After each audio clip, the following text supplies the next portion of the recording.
So hello guys, welcome to the third lecture of basics of stock market with Firebull Capitals. आज के lecture में हम market के 3 types क्या होते हैं ये जानने की कोशिश करेंगे। उसके साथ साथ मैं आपको वॉल्यूम क्या होता है ये भी सिखाऊंगा, और एट द एंड हम इसके आगे जाके कुछ बेसिक टर्म्स यूज़ करने वाले हैं, जैसे कि entry, exit, target, stop loss, ये जो भी कुछ टर्म्स होगी वो हम आज के लेक्चर में जानने की कोशिश करेंगे। तो चलिए हमारे फर्स्ट टॉपिक के साथ स्टार्ट करते हैं। हमारा फर्स्ट टॉपिक है मार्केट के 3 टाइप्स। तो पहले बता देता हूँ कि मार्केट के 3 टाइप्स है, जो कि है बुलिश मार्केट,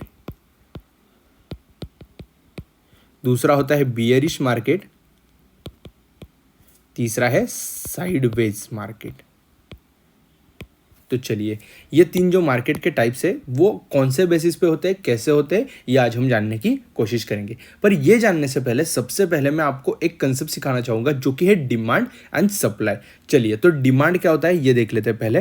तो डिमांड के बारे में बताने से पहले मैं आपको एक कोविड का एग्जाम्पल देने की कोशिश करूँगा। कोविड के टाइम में एक दवाई थी जिसका नाम था रेमडेसिविर। उस दवाई के हमें नेसेसरी मतलब नीड बहुत थी, बट उसके लिए जो सप्लाई आ रहा था, जो कंपनी का प्रोडक्शन था, वो बहुत कम था। इसलिए लोग जो प्राइस है वो प्राइस में सबको चाहिए, इसलिए हाई प्राइस पे देने के लिए तैयार है। फॉर एग्जांपल देख लो, वो एक हम मान लेते हैं कि एक दवाई है, उस दवाई का सबको चाहिए, 3 बंदों को वो दवाई चाहिए। उसमें से चलो यहाँ पे सीधा लिख के देख लेते हैं, 3 बायर्स है, उनको चाहिए एक दवाई। तो चलो, पहला जो हमारा यूज़र था वो बोल रहा है मैं दवाई के 100 रुपीज़ देने के लिए तैयार हूँ, बट दूसरे के पास उससे ज़्यादा पैसे हैं। तो दूसरा यूज़र बोल रहा है कि मैं उसके लिए 120 रुपये देने के लिए तैयार हूँ। तीसरा बंदा बोल रहा है मेरे पास उससे ज़्यादा पैसा है, तो मैं उसके आपको 140 रुपये देने के लिए तैयार हूँ। इवेंचुअली क्या हुआ, यहाँ पे वो जब दवाई थी, वो दवाई के हमारी जो डिमांड थी वो 3 लोगों को चाहिए थी, 3 लोग उसकी डिमांड कर रहे थे, और एक से यहाँ पे सिर्फ सप्लाई मतलब मार्केट में जो अवेलेबिलिटी थी वो सिर्फ एक थी। तो वो एक होने के कारण उसकी प्राइस बढ़ने लगी, जो इवेंचुअली उसकी जो प्राइस थी वो 140 तक चली गई। तो डिमांड क्या होता है, किसी भी चीज़ को मार्केट में अगर अवेलेबिलिटी नहीं है तो इवेंचुअली उसकी प्राइस लोगों में उसकी डिमांड बढ़ जाती है। डिमांड बढ़ने के कारण उसकी प्राइस भी बढ़ने के लिए स्टार्ट हो जाती है। सेकेंड हमारा टॉपिक है, वो देखते हैं हम सप्लाई। सो सप्लाई क्या है ये देखने के लिए मैं आपको बताने की कोशिश करता हूँ। चलो, तो सप्लाई के लिए मैं बताता हूँ। देखो, यहाँ पे जैसे हमारे 3 यूजर्स थे, जो 3 लोगों को चाहिए, तो यहाँ इस एग्जांपल में है कि एक ही लोग है, बट यहाँ पे प्रोडक्ट है 3। चलो, तो हमारा जो फर्स्ट वन था, एक जो सेलर है हमारा, यहाँ पे वो सेलर बोल रहा है कि आप मुझसे ये चीज़ खरीद लो, मैं आपको कम प्राइस में देने के लिए तैयार हूँ, क्योंकि मुझे आज ये 3 चीज़ें बेचनी है, और उस चीज़ के लिए डिमांड भी मार्केट में नहीं है, कि मार्केट में कोई लोग अवेलेबल भी नहीं कर रहा, बट हाँ सेलर को तो वो उसके पास है तो वो बेचना है। तो सेलर बोल रहा है, वो 100 रुपये की चीज़ थी, तो सेलर बोल रहा है मैं आपको 80 रुपीज़ में बेचने के लिए तैयार हूँ। तो इवेंचुअली क्या हुआ, उसमें 20 रुपीज़ का डिक्रीमेंट हो गया। क्यों? क्योंकि वहाँ पे सप्लाई मतलब जो अवेलेबिलिटी थी, वो जो अवेलेबिलिटी यहाँ पे थी, लिबिलिटी, वो इवेंचुअली वहाँ पे ज़्यादा थी, मार्केट में वो अवेलेबल था, इसलिए लोगों उसमें कम प्राइस में भी एक्सेस कर पा रहे थे। तो कम प्राइस में एक्सेस कर रहे थे, इसलिए उसका प्राइस डिक्रीज हो गया। चलिए मान लेते हैं और एक बंदा है, उसको भी दूसरा मेरा प्रोडक्ट बेचना है, बट वो लोग खरीद नहीं रहे, तो मैं 80 से लेके डिक्रीमेंट करके 60 रुपये में भी वो प्रोडक्ट बेच सकता हूँ। तो एक्चुअली मार्केट में जब अवेलेबिलिटी हो तब उसमें मार्केट में उसकी प्राइस कम हो जाती है, मतलब उसका सप्लाई है बट वहाँ पे बायर्स वहाँ पे मौजूद नहीं है, इसलिए उसका प्राइस कम हो रहा है। बट ये डिमांड और सप्लाई का जो रिलेशन है वो हम एक साथ मैच करके देखने की कोशिश करते हैं। चलो ये इरेज कर देता हूँ, तो मैच करके देखने की कोशिश करते हैं। चलो, तो सबसे पहले मैंने एग्जाम्पल में आपको दिया था जहाँ पे डिमांड जो हमारे बायर्स जो थे, एक मिनट, चलो यहाँ पे रखते हैं, और ये सप्लाई। चलो, मार्केट में सबसे पहले मैं आपको बता रहा था कि पहले एग्जांपल में देखते हैं जो बुलिश है मार्केट है। चलो, पहला हम सीधा यहाँ पे कंपैरिजन करेंगे। पहले था डिमांड थी हमारी 3 लोगों की, बट वहाँ पे सप्लाई था इवेंचुअली 1। तो इस एग्जांपल में डिमांड जो थी वो सप्लाई से ग्रेटर थी, डिमांड जो थी वो सप्लाई से हमारी ग्रेटर थी, तो वो हुआ बुलिश मार्केट। बुलिश मार्केट क्यों हुआ? क्योंकि वहाँ पे डिमांड ज़्यादा थी और इसलिए उसकी प्राइस जो थी वो बढ़ने लगी। जैसे मैंने आपको पिछले एग्जाम्पल में बताया कि उसका प्राइस बढ़ने लगेगा, सेम यहाँ पे उसका प्राइस बढ़ने लगा, तो उसे कहा जाएगा बुलिश मार्केट। बुलिश मार्केट, तो यहाँ पे हम जब चार्ट देखते हैं तो वो chart is nothing but representation of price with respect to time. तो टाइम के हिसाब से जैसा प्राइस बढ़ते जा रहा है वैसा चार्ट पे दिखाया जाएगा। तो जैसे हमारा डिमांड बढ़ रहा है तो टाइम टू टाइम उसका प्राइस भी बढ़ता जाएगा, तो उसे मार्केट को कहा जाएगा बुलिश मार्केट। चलो सेकेंड एग्जाम्पल है जिसमें हमारा था एक डिमांड थी और 3 सप्लाई थे। इस एग्जाम्पल में हमारी जो सप्लाई था वो डिमांड से ग्रेटर है, तो इवेंचुअली क्या होगा, सप्लाई ज़्यादा है इसलिए लोग बेचने के लिए तैयार होंगे कि हाँ यार मेरे से खरीद ले, मेरे से खरीद ले, मेरे से खरीद ले, मैं कम प्राइस में देने के लिए तैयार हूँ। तो वो इवेंचुअली प्राइस ड्रॉप होना स्टार्ट कर देगा। उस मार्केट को कहा जाएगा बियरिश मार्केट। आदि अभी मैं आपको ये भी चीज़ें बताऊंगा, बट जस्ट मिनट, इसके आगे और एक टाइप है वो भी हम देख लेते हैं। जब देख लेते, चलो मान लेते हैं यहाँ पे 3 डिमांड है और 3 सप्लाई, मतलब 3 प्रोडक्ट अवेलेबल है और सप्लायर्स भी 3 है, तो इवेंचुअली वो वहाँ पे इक्वल हो जाएगा ना, उसका प्राइस बढ़ेगा ना घटेगा। जितनी डिमांड थी उतने लोग वहाँ पे सेल भी करने के लिए थे, तो उस मार्केट को कहा जाएगा साइडवेज मार्केट।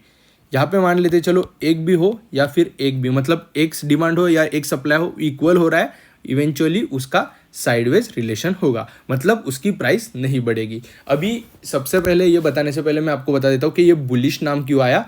देखो अगर बुल को कभी हम देखें तो बुल जब मारता है सामने वाले को तो वो ऊपर उठा के फेंकता है, उसके सींग जो होते हैं उससे ऊपर उठा के फेंकता है, इसलिए उस कंसेप्ट को बुलिश मार्केट कहा गया।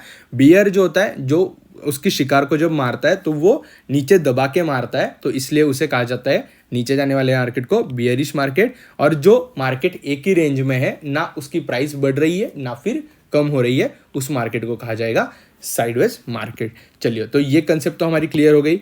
बुलिश, बियरिश और मार्केट के 3 टाइप्स क्या हो गए, demand and supply, and bullish, bearish and sideways market के 3 टाइप्स उस हिसाब से क्या है। तो चलिए हमारा नेक्स्ट जो टॉपिक है वो है वॉल्यूम। तो वॉल्यूम के लिए मैं आपको बताना चाहूँगा, तो वॉल्यूम की कंसेप्ट के लिए एग्जांपल ले लेते हैं कि मैं आज मार्केट जा रहा हूँ, तो मार्केट में जो 1 किलो टमाटर खरीदने थे। चलो, तो टमाटर खरीदने के लिए मैं मार्केट में जब गया तो मैं सब्जी वाले भैया को बोला कि मुझे 1 किलो टमाटर दो।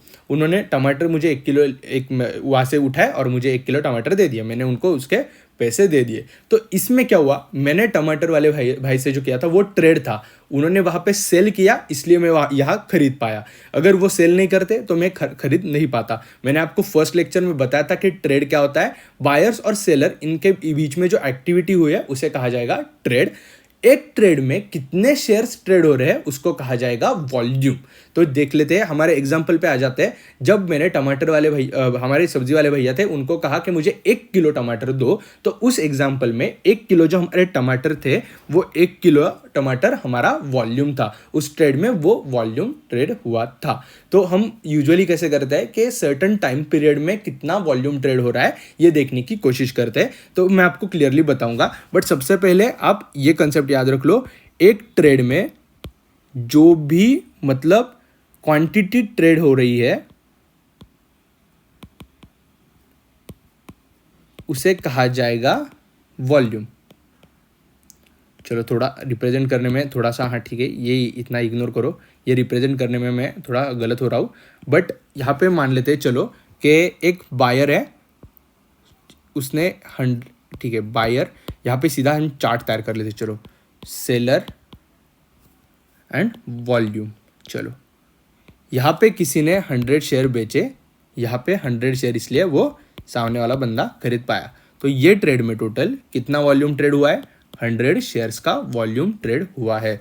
सेकेंड एग्जांपल चलो मान लेते हैं, सेकेंड बायर ने उसे बाय करने हैं 100 शेयर, तो वो बाय कब कर पाएगा, सॉरी 150 शेयर, तो वो बाय कब कर पाएगा जब सेलर वहाँ पे 150 शेयर बेच रहा है। सो यहाँ पे वॉल्यूम जो ट्रेड हो रहा है वो है 150।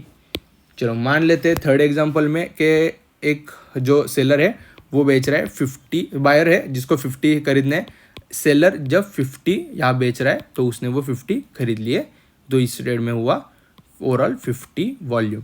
तो चलो मान लेते हैं कि हमें, मैं आपको जैसे कि मैंने कहा था कि मैं ओवरऑल वॉल्यूम कंसिडर करूंगा कि ओवरऑल वॉल्यूम कितना होता है। तो चलिए मान लेते हैं 5 मिनट का टाइम फ्रेम मैं सिलेक्ट कर रहा हूँ, मतलब 5 minute time frame, like 5 minute में कितना वॉल्यूम ट्रेड हुआ है मुझे ये देखना है। तो ये देखने के लिए कैसा होगा, चलो फर्स्ट ट्रेड जो हुआ, फर्स्ट ट्रेड में 100 हुआ था ट्रेड, सेकेंड में हुआ था 150, थर्ड में हुआ मतलब थर्ड मिनट में हुआ 50। ओवरऑल 5 मिनट के अंदर ये 3 ट्रेड मुझे दिखे, ये ओवरऑल 3 जो ट्रेड्स थे वो 5 मिनट के अंदर दिखे। तो मैं क्या करूँगा, 3 ट्रेड मतलब 5 मिनट में ओवरऑल कितना वॉल्यूम ट्रेड हुआ है, ये 100 प्लस 150 प्लस 50, मतलब ओवरऑल यहाँ पे 300 volume with in 5 minutes trade हुआ है।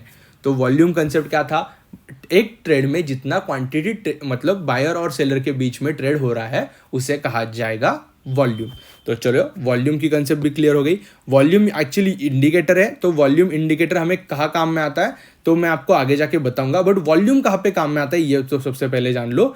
जब बायर्स और सेलर्स के बीच में एक्टिविटी होती है तभी मार्केट में प्राइस बढ़ता है। मैंने आपको डिमांड एंड सप्लाई का सीन बताया, डिमांड बढ़ रही है प्राइस बढ़ेगा। समटाइम्स क्या होता है, एक ही बंदा आता है और वो हेवी क्वांटिटी बाय करने की मतलब सोचता है, वो बाय करना है इसलिए उसकी प्राइस तो बढ़ जाती है, बट वहाँ पे वॉल्यूम नहीं रहता क्योंकि वहाँ पे कंटिन्यूसली ट्रेड्स नहीं हो रहे होते, उसका एक ही ट्रेड होता है, तो उसमें हमें वॉल्यूम नहीं दिखता। तो हमें पता चल जाता है कि हाँ एक ही बंदा बाय कर रहा है इतनी हेवी क्वांटिटी में, इसलिए उसका प्राइस ऊपर जा रहा है। बट अगर हमें दिख रहा है कि वॉल्यूम भी उसके साथ साथ बढ़ रहा है तो हमें श्योर शॉट भी करता है कि हाँ लोगों में इसकी डिमांड बढ़ रही है, तो डिमांड बढ़ रही है इसलिए इस ट्रेड में हम जंप कर सकते हैं। तो ये था हमारा सेकेंड कंसेप्ट। आज का जो थर्ड कंसेप्ट है हमारा वो हम देखेंगे। तो सम बेसिक जो टर्म्स जो है वो entry, exit, target, stop loss मैं आपको बताने की कोशिश करूंगा। तो सबसे पहले हमारी टर्म है वो है एंट्री।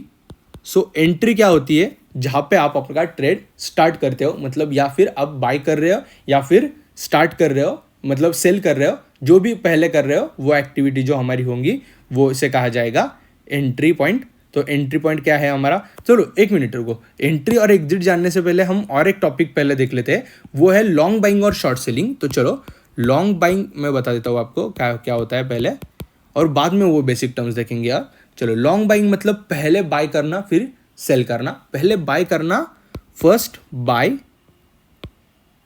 Then sell. सेकेंड, हाँ चलो तो देख लेते हैं। अगर मुझे एक प्राइस है, फॉर एग्जांपल चलो मान रहा है कि एक शेयर है जो 80 रुपीज़ पे चल रहा है, मैं 80 रुपीज़ पे वो बाय करूंगा। 80 रुपीज़ के बाद जब उसकी 100 रुपीज़ प्राइस हो जाएगी तब मैं उसे बेच दूंगा। जब मैं 100 रुपीज़ प्राइस पे बेचूंगा तो मुझे 100 माइनस 80 मतलब 20 रुपीज़ का इसमें प्रॉफिट हो सकता है। बट इसमें सिनेरियो क्या रहेगा, अगर मैं 80 रुपीज़ पे बाय कर लूँ और उसका प्राइस डिक्रीज होकर गिर जाए 70 रुपीज़ पे, तो मुझे वो लॉस होगा। जब प्राइस मैं बाय कर रहा हूँ उसके बाद नीचे गिर रहा है तो मुझे लॉस होगा। अगर प्राइस मैं बाय कर रहा हूँ वहां से ऊपर जा रहा है मतलब बढ़ते ही जा रहा है तो मुझे वहां पे प्रॉफिट होगा। लॉन्ग बाइंग तो क्लियर हो गया। उसके साथ साथ दूसरा कंसेप्ट है सेलिंग। तो शॉर्ट सेलिंग क्या है ये जान लो, फर्स्ट सेल देन बाय। चलो तो फर्स्ट सेल देन बाय मतलब क्या, तो पहले मैं एक प्राइस पे सेल करूंगा, तो मुझे लग रहा है कि एक शेयर है उसका प्राइस गिरने वाला है, या फिर एक पेन है, या फिर एग्जांपल ले लो एक बुक है उसकी प्राइस गिरने वाली है, तो मैं क्या करूंगा, मैं आज ये बुक 100 रुपीज़ पे बेचूंगा। 100 रुपीज़ पे बेचने के बाद सामने वाले मुझे 100 रुपीज़ देगा, मैं उससे वो 100 रुपीज़ मेरे रख लूंगा, और जब उस बुक का प्राइस गिर जाए 80 रुपीज़ पे गिर जाए तो मैं वो सेम बुक 80 रुपीज़ पे फिर से खरीद लूंगा। मेरे पास बुक तो रह गई, बट मैंने सामने वाले बंदे को जो पहली बार बेचा था मैंने बेचा था 100 रुपीज़ पे, और जब मैं खरीद रहा हूँ वो मैंने खरीदा 80 रुपीज़ पे। चलो यहाँ पे एग्जाम्पल में देख लेते हैं, एक शेयर का एग्जाम्पल ले लेते हैं।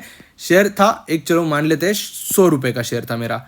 100 रुपये का शेयर जब था तो मैंने 100 रुपये पे सेल कर लिया।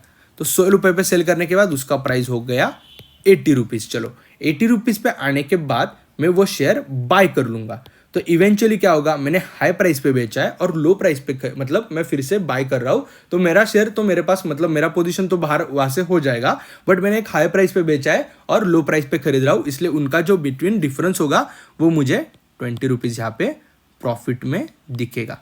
बट अगर यहाँ से वो 100 रुपये में खरीद लूँ और उसका प्राइस बढ़ जाए, उसका प्राइस चला जाए 120, तो मुझे वहाँ पे लॉस दिखने का स्टार्ट हो जाएगा। वो जो ऊपर 20 रुपीज़ जितना भी रुपीज़ बढ़ेगा, मतलब 100 रुपीज़ से जितना मैं अगर 100 रुपीज़ पे सेल किया हो वहाँ से जितना भी प्राइस बढ़ेगा उतना जो ऊपर जो प्राइस होगा वो मुझे लॉस के हिसाब में दिखेगा। बट अगर प्राइस वहाँ से डिक्रीज हो जाएगा तो मुझे वहाँ पे प्रॉफिट दिखेगा। ये था शॉर्ट सेलिंग। हाँ, कुछ लोगों को इस कंसेप्ट में डाउट आता है कि मेरे पास शेयर है ही नहीं तो मैं बेचूंगा कैसे।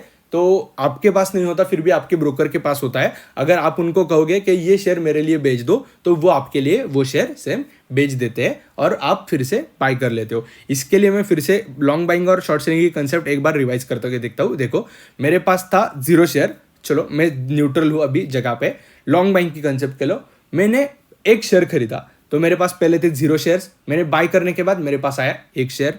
मैंने फिर से शेयर, प्राइस बढ़ी या घटी कुछ भी हो जाए, मैंने बेच दिया।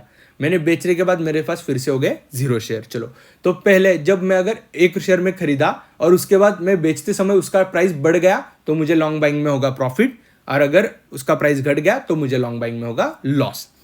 शॉर्ट सेलिंग में देख लेते, मेरे पास शेयर था ही नहीं, मैं न्यूट्रल हूँ इस पे, बट मैं वहाँ पे एक शेयर बेच दिया। मेरे से शेयर बेच दिया मतलब मेरे पास हुए -1। तो चलो -1 हो गए, मैंने फिर से 1 शेयर बाय कर लिया तो मेरे पे फिर से आ गया मैं 0 पे, मतलब मैं हो गया न्यूट्रल, मैं उस ट्रेड से बाहर हो गया। बट जब मैं सेल कर रहा हूँ उसके बाद उसका प्राइस अगर गिरता गया तो मुझे होगा प्रॉफिट। बट अगर मुझे वहाँ पे उसका प्राइस बढ़ता हुआ दिखा तो वो मुझे लॉस हो सकता है। यह था लॉन्ग बाइंग और शॉर्ट सेलिंग। इसके साथ साथ मैं आपको अभी बेसिक टर्म्स बताऊंगा कि क्या होता है entry, exit, target, stop loss. तो चलो सबसे पहले हमारी जो कंसेप्ट है वो देख लेते हैं, वो है एंट्री। तो एंट्री क्या होती है, जो देखो लॉन्ग बाइंग या शॉर्ट सेलिंग कुछ भी करो, अगर लॉन्ग बाइंग जहाँ से हम हमारा ट्रेड स्टार्ट कर रहे हैं उसको पॉइंट को कहा जाएगा एंट्री पॉइंट। अपन जहाँ पे ट्रेड स्टार्ट करते हैं उस प्राइस को कहा जाएगा। आइदर मैं लॉन्ग बाइंग कर रहा हूं तो उसमें जब मैं बाय करूंगा वो हो गई मेरी एंट्री, समझ रहे हो, वो पॉइंट हुआ मेरी एंट्री। बट जब मैं फिर से सेल कर दूंगा वो हो जाएगा मेरा एग्जिट पॉइंट, वो हो जाएगा मेरा एग्जिट पॉइंट। जहां से मैं मेरा ट्रेड क्लोज कर दूंगा वो हो गया एंट्री, मेरा एग्जिट पॉइंट। शॉर्ट सेलिंग में देख लो तो कैसा होगा, शॉर्ट सेलिंग में कंसेप्ट होगा जहां पे मैं सेल करूंगा वो होगा मेरा एंट्री पॉइंट, क्योंकि मैंने यहाँ पे मेरा ट्रेड स्टार्ट किया है। और जब मैं फिर से बाय कर लूंगा तो वो होगा मेरा एग्जिट पॉइंट, यहाँ पे मेरा एग्जिट हो गया। ये तो एंट्री और एग्जिट तो आपको पता चल गया। कुछ लोग इसको कहते हैं ट्रेड स्टार्ट करना, ये फिर एंट्री पॉइंट तो सेम रहता है, बट जब एग्जिट करते हैं तो कुछ लोग इसको कहते हैं स्क्वायर ऑफ करना। तो स्क्वायर ऑफ करना मतलब क्या, हमारे पास जो पोजीशंस है वो सब बेच देना, या फिर बेची है तो खरीद लेना, मतलब न्यूट्रल पॉइंट पे हमारे फिर से आ जाना। तो ये था एंट्री और एग्जिट कंसेप्ट। एंट्री और एग्जिट के साथ साथ दूसरा और एक कंसेप्ट है वो है अभी स्टॉप लॉस। चलो, तो स्टॉप लॉस सबसे पहले इंपॉर्टेंट, मार्केट में सबसे इंपॉर्टेंट चीज है स्टॉप लॉस, वो तो सबसे पहले हमें जानना चाहिए। तो स्टॉप लॉस मतलब क्या होता है, एक ऐसी ऑर्डर जो हम पहले ही प्लेस कर देते हैं, वो ऑर्डर मतलब वहाँ पे मुझे इतना सर्टन लॉस हो जाए तो मेरा ट्रेड वहाँ से एग्जिट हो जाएगा। मैं मैन्युअली नहीं किया फिर भी मेरा ब्रोकर वहाँ से वो ऑर्डर एग्जिट कर देगा। इस ऑर्डर को कहा जाएगा स्टॉप लॉस ऑर्डर। नेसेसरी होती है क्योंकि अगर वहाँ पे स्टॉप लॉस हम नहीं रखेंगे तो हमें ह्यूज लॉसेस हो सकते हैं, इसलिए स्टॉप लॉस फॉलो करना है। चलो लॉन्ग बाइंग में स्टॉप लॉस देख लेते हैं कैसा होगा। लॉन्ग बाइंग के सिनेरियो में चलो मैं फिर से बाय करता हूँ। जब मैंने बाय किया तब मुझे 100 रुपये पे खरीदा मैंने, बट जब वो 100 रुपये पे खरीदा है, अगर वो बढ़ेगा तो मुझे प्रॉफिट होगा। बट अगर वो डिक्रीज हो गया, चलो वो आ गया 90 रुपीज़ पे, मुझे 10 रुपीज़ का लॉस हो रहा है। 80 रुपीज़ पे आया और मुझे 20 रुपीज़ का, मतलब ओवरऑल 20 रुपीज़ का लॉस हो रहा है। 70 पे आ गया, मुझे 30 रुपीज़ का लॉस हो रहा है। बट मुझे एक सर्टन पता है कि इस लेवल के नीचे अगर वो जाएगा तो वो नीचे ही जाएगा। मैं एनालिसिस के बाद पता कर लूंगा वो लेवल है, उसके नीचे जाएगा तो वो नीचे ही जाता जाएगा। तो मैं क्या कर रहा हूँ, सो फॉर एग्जाम्पल वो लेवल है मेरा 80 रुपीज़ के, मुझे लग रहा है 80 रुपीज़ अगर क्रॉस कर देगा तो उसके बाद उसका प्राइस नीचे ही जाएगा। तो 80 रुपीज़ पे मैं मेरा स्टॉप लॉस ऑर्डर प्लेस करूंगा। जब मुझे वो 80 रुपीज़ तक गिर जाएगा, मुझे 20 रुपीज़ का ओवरऑल लॉस होगा, तो मेरा ट्रेड मतलब अपने आप यहाँ पे ऑटोमेटिकली स्क्वायर ऑफ हो जाएगा। तो मुझे वहाँ पे मेरा एक लॉस बंद हो जाएगा, यहाँ पे मेरे सेल पोजीशन का ऑर्डर प्लेस हो जाएगा। तो चलो लॉन्ग बाइंग में हो गया। शॉर्ट सेलिंग में देख लेते हैं। शॉर्ट सेलिंग में कैसा होगा, जब मैं यहाँ पे सेल करूँगा, चलो मान लेते हैं हम 100 रुपीज़ पे सेल किए, उसका प्राइस अगर नीचे गिर रहा है तो 80 रुपीज़ वगैरह वगैरह तो मुझे प्रॉफिट होगा। पर अगर बढ़ रहा है, चलो प्राइस हो गया 110, मुझे 10 रुपीज़ का लॉस हो रहा है, 120 20 रुपीज़ का लॉस हो रहा है, 130 30 रुपीज़ का लॉस हो रहा है। चलो मुझे पता था कि हाँ यहाँ पे अगर वो 120 के नीचे जाएगा तो नीचे ही जाएगा। तो जब मैं ट्रेड खरीद रहा हूँ, ये जो सेल प्राइस मतलब ट्रेड में प्लेस कर रहा हूँ, इसी समय मैं स्टॉप लॉस ऑर्डर प्लेस कर दूंगा। कहाँ के लिए? 120 रुपीज़ के लिए। यहाँ पे हो गया मेरा स्टॉप लॉस ऑर्डर। जब ऑटोमेटिकली 120 प्राइस मार्केट में आ जाएगा, यहाँ पे मेरा ट्रेड जो है वो स्क्वायर ऑफ हो जाएगा। यहाँ पे मेरा ट्रेड स्क्वायर ऑफ हो जाएगा और मैं वो ट्रेड से बाहर निकल जाऊंगा और इवेंचुअली मेरा जो हेवी लॉस होने वाला था वो वहाँ पे बच जाएगा। ये कंसेप्ट होती है स्टॉप लॉस के लिए। स्टॉप लॉस के लिए मार्केट में ऑर्डर्स होती है जो हम मतलब जब बाइंग करते हैं उसके साथ साथ स्टॉप लॉस की ऑर्डर भी प्लेस कर देते हैं। आगे जाके मैं आपको स्टॉप लॉस ट्रेल करना वगैरह ये कंसेप्ट भी सिखाऊंगा। वो कंसेप्ट क्या होती है वो आगे जाके डीपली हम वीडियोज में देखेंगे। अगला जो लास्ट पॉइंट है हमारा आज का है वो है टारगेट। तो जब भी हम एक शेयर में मतलब बाई कर रहे हैं या फिर सेल कर रहे हैं, कुछ भी शॉर्ट सेलिंग है लॉन्ग बाइंग हो, उस सभी में हमें एक टारगेट तो अचीव करना है। मतलब मुझे पता है कि यहाँ पे ही ऊपर जा सकता है, इसके ऊपर वो शेयर नहीं जाएगा, वहां से फिर से नीचे आना स्टार्ट करेगा। तो वो जो भी कोई पॉइंट होगा तो वो पूरा पॉइंट होगा मेरा टारगेट। चलो लॉन्ग बाइंग में टारगेट कहाँ पे होता है ये देख लेते हैं। चलो यहाँ पे अगर मैं पोजीशन लॉन्ग कर रहा हूँ मतलब बाय कर रहा हूँ, तो मैं बाय करने के बाद मेरा टारगेट इवेंचुअली जो मेरा बाय प्राइस है उससे ऊपर रहेगा। मतलब टारगेट कहाँ पे होता है,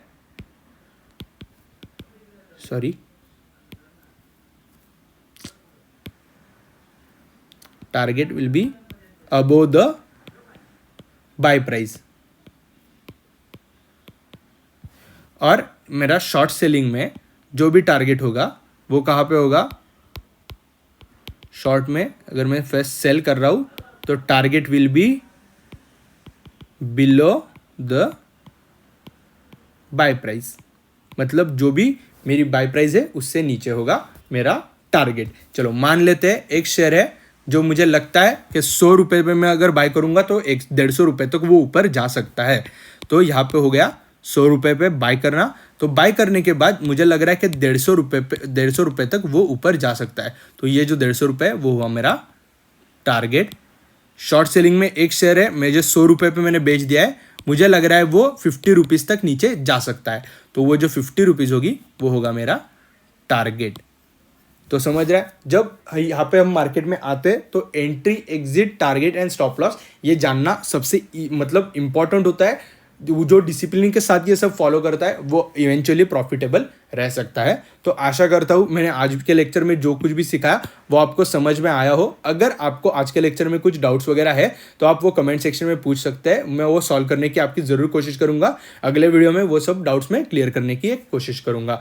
अगर आपको वीडियो पसंद आ रहे हो तो आप चैनल को सब्सक्राइब कर सकते हैं, वीडियो को लाइक कर सकते हैं। और आपके जो दोस्त हैं जिनको स्टॉक मार्केट सीखना है बट स्टॉक मार्केट का बेसिक भी नॉलेज उनके पास नहीं है, तो उनको आप ये वीडियो शेयर भी कर सकते हैं। उनके लिए ये वीडियो बहुत फ़ायदेमंद हो सकती है। तो आज के वीडियो में लेक्चर अटेंड करने के लिए थैंक यू सो मच।